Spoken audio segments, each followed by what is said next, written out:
Everyone, मैं ज्योति चौधरी आपका स्वागत करती हूँ अपना YouTube channel the success with Jyoti में। आज की क्लास में हम डिस्कस करेंगे यूपी बोर्ड क्लास 10th का 2024 में आया हुआ एक क्वेश्चन है जो कि 822 HY सेट का है और इसके खंड बी का क्वेश्चन नंबर 3। तो देखिए क्या है, निम्नलिखित चित्र में AO अपॉन OC बराबर BO अपॉन OD बराबर 1/2 दिया है तथा AB का मान 5 सेंटीमीटर है। तो डीसी का मान ज्ञात कीजिए। तो हमें यहाँ पर क्या करना है, ये पूछा है इसने कि जो ये चित्र बना हुआ है इस चित्र में ये जो डीसी है, डीसी भुजा, इसका हमें मान निकालना है। तो हमें क्या करना होगा, देखिए सबसे पहले तो हम ये देखेंगे कि क्वेश्चन में दिया हुआ क्या है। तो लिखिए, दिया है, क्या दिया है, AO अपॉन OC बराबर BO अपॉन OD और वो कितना मान है, 1/2। अब हम चित्र में आते हैं। तो देखिए चित्र क्या है, ये ABODC। अगर हम यहाँ पर देखें तो हमें यहाँ पर दो त्रिभुज मिल रहे हैं। एक त्रिभुज तो ये है ABO और दूसरा त्रिभुज इस प्रकार का बना हुआ है कि ODC। यहाँ पर दो त्रिभुज मिल रहे हैं, एक त्रिभुज ये और एक त्रिभुज ये। अब यदि हम इन दोनों त्रिभुज में देखें तो कुछ कॉमन है। वो क्या कॉमन है, O बिंदु। आप ये बताइए, यदि हमारे पास दो रेखा ऐसे हैं तो ये जो कोण बनते हैं, ये वाला कोण इस कोण के बराबर होता है जिसको हम शीर्ष अभिमुख कोण बोलते हैं और ये वाला कोण इस कोण के समान होता है। तो हम यहाँ पर देखेंगे त्रिभुज ABO तथा त्रिभुज COD में कि ये वाला कोण इस कोण के बराबर होगा। तो देखिए क्या होगा, त्रिभुज AOB तथा त्रिभुज COD में क्या क्या हुआ, कोण AOB यानी कि O कोण किसके बराबर है, कोण COD। ये किसके कारण हुआ,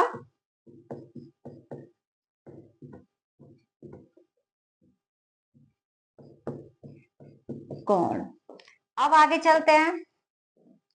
आगे देखिए, हम ये जानते हैं कि यदि हमें दो समांतर रेखाएं मिले, कोई भी दो समांतर रेखा है और उनको एक त्रियक रेखा काटती हो, तो ये जो कोण बनता है, ये वाला कोण इस कोण के बराबर होता है जिसको बोला जाता है एकांतर कोण।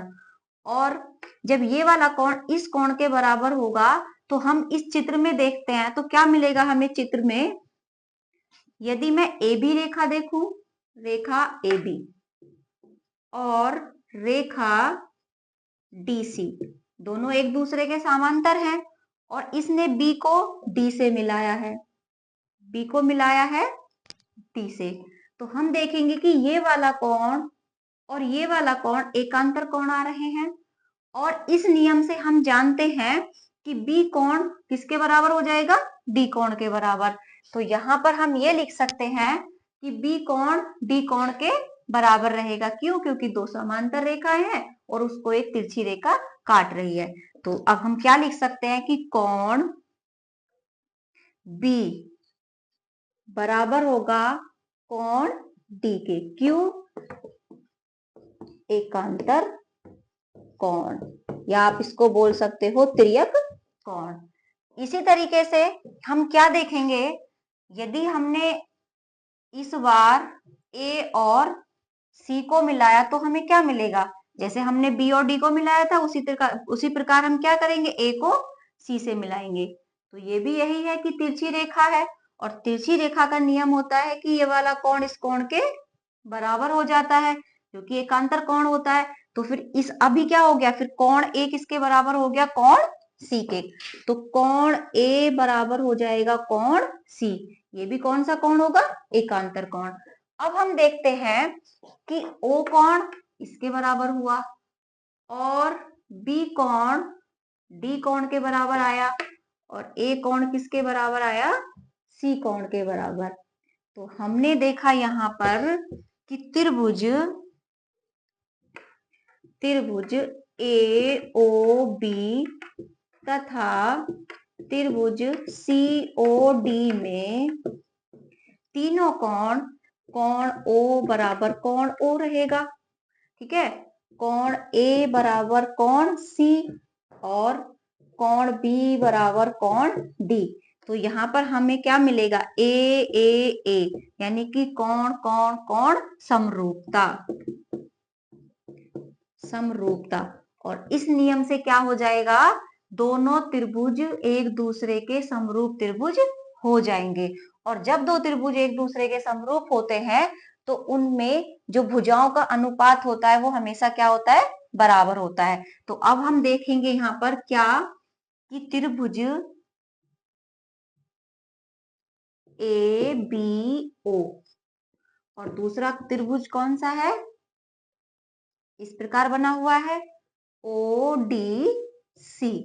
तो हमने देखा कि ओ ए अनुपात ओ सी, ओ ए अनुपात ओ सी, ओ ए अनुपात ओ सी बराबर होगा बी ओ अनुपात ओ डी, बी ओ अनुपात ओ डी।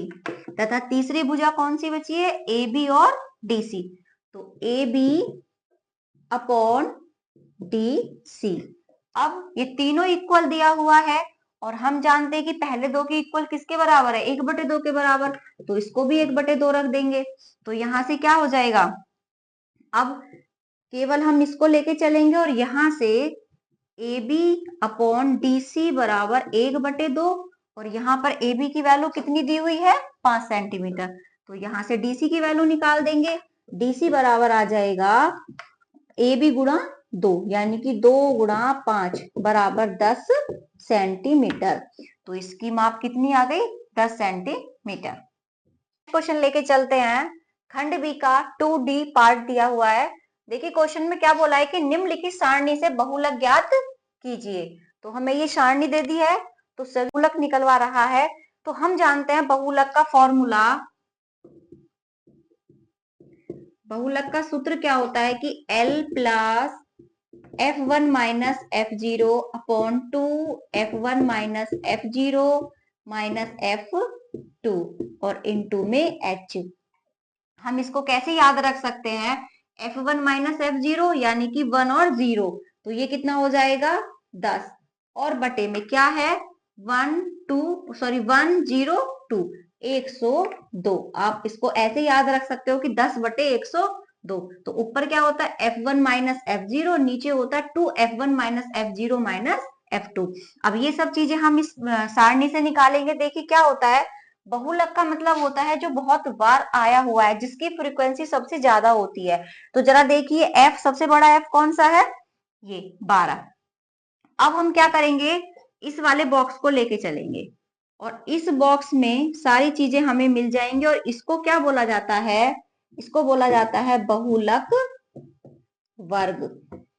यहीं से सारी चीजें निकालेंगे, जो कि L क्या होता है, L होता है इस बहुलक वर्ग की निम्न सीमा, यानी कि लोअर लिमिट। तो यहाँ पे लिमिट क्या दिया हुआ है 60 से 80। तो यहाँ पे लोअर लिमिट, निम्न सीमा कितनी हो जाएगी,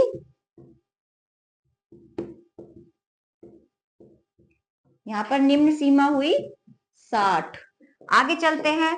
देखिए जो F1 F0 और F2 है वो हम इसी टेबल से निकालते हैं। और कैसे निकलता है कि जो बहुलक वर्ग का F होता है, यानी कि जिसकी बारंबारता सबसे ज्यादा होती है, उसको तो F1 लिया जाता है, उससे जस्ट पहले वाली को F0 और बाद वाले को F2 लिया जाता है, यानी कि 0 1 2 इस प्रकार लेते हैं। तो F1 कितना हो जाएगा 12, और जस्ट उससे पहले वाली F0 और उसके बाद वाली सबसे लास्ट वाली F2।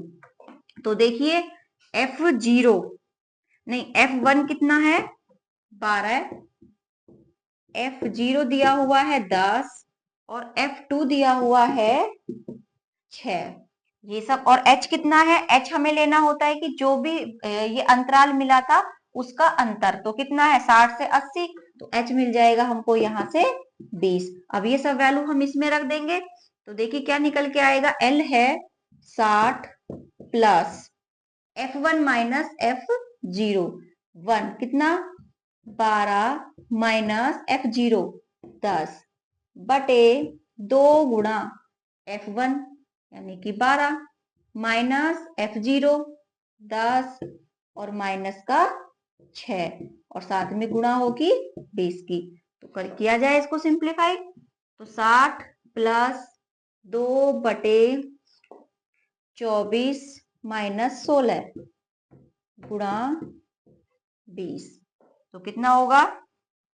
इसको 60 प्लस 2 गुणा 20 बटे 24 माइनस 16, तो 4 और 4 भी 8 निकल जाएगा, तो यहाँ पे आ जाएगा 8।